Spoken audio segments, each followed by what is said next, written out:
The dude shed is now equipped with an awning, a rain prevention system. It is not the prettiest, nor is it the handsomest, but by golly, it most likely works. I'll have to wait for it to rain. But I must remind you that last time it was wet, it was really, really wet. It came in from the north. I gotta turn off the inverter anyway. But aha! Awning.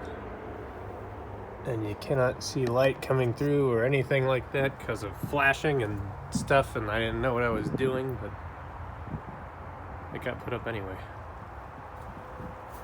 Yeah. Behold. Awning. Oh, yeah, I also... This was extremely rotten, so I replaced that as well. And one of the pieces that was not rotten is now the toe board, where I recaulked and resealed it. So hopefully we will get muchos less rain coming in. I mean, you can see the damage where rain has just been trickling behind this endlessly. But yeah, what remains now... Oh yeah, this is the knife making forge. Voila. So you crank that, and it blows air into that, and heats up steel. What remains is gutters.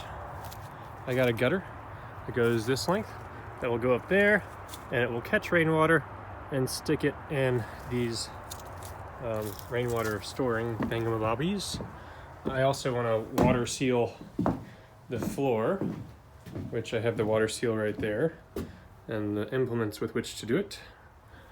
And yeah, water seal the floor, give it a gutter, start catching rainwater, and then maybe one day I'll put a sink here that has a pump that feeds it, that is filtered rainwater. And that will be that. Still have the solar lights.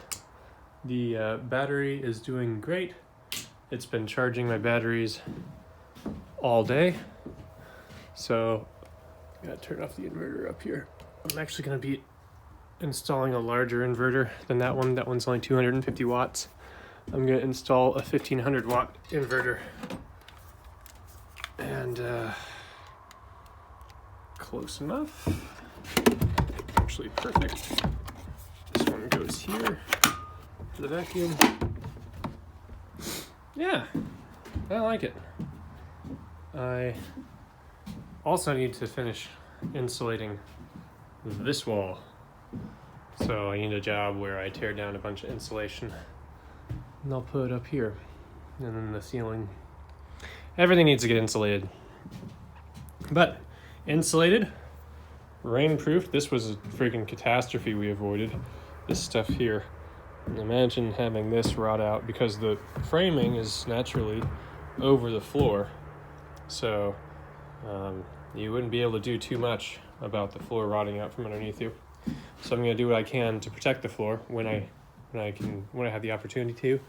And yeah, after that, then we catch rainwater, have water come in, and the rainwater will be caught into this 35-gallon tank here, and it will be drained into this. Well, it will actually be drained into a bucket, 5-gallon bucket, which will then be emptied either, just thrown into the ditch, or it will be emptied into this if it's particularly dirty stuff. Yeah. Another thing that I'm going to do probably is I'm going to tear up all this sod from here on back, and I'm going to gravel it.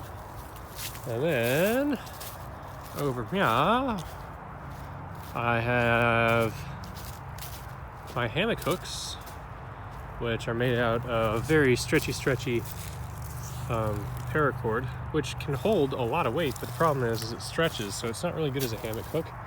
I'm going to have to replace that with steel wires. So hammock hooks to steel wire, you'll notice that there's compost on the blueberries. I guess that chicken egg didn't fully decompose, but oh well. I harvested the compost probably a little bit early, but what the heck. Harvested that and put it on the blueberries, as you saw back there. And it's also on the peach tree there, the peach tree there, and the fig tree over here. There's a lot of it on the fig tree. So we're back into making extreme amounts of compost very quickly with the Updelio thingamabobber, the fantastic tumbler. That thing really makes a lot of compost pretty quick. So I mean, like 1 to 2 months, and you got 40 gallons worth in volume. But yeah, that's about all I have. And we had the deck pressure washed. So the dude shed saga continues until it's a freaking space shed, I guess. But it's nice.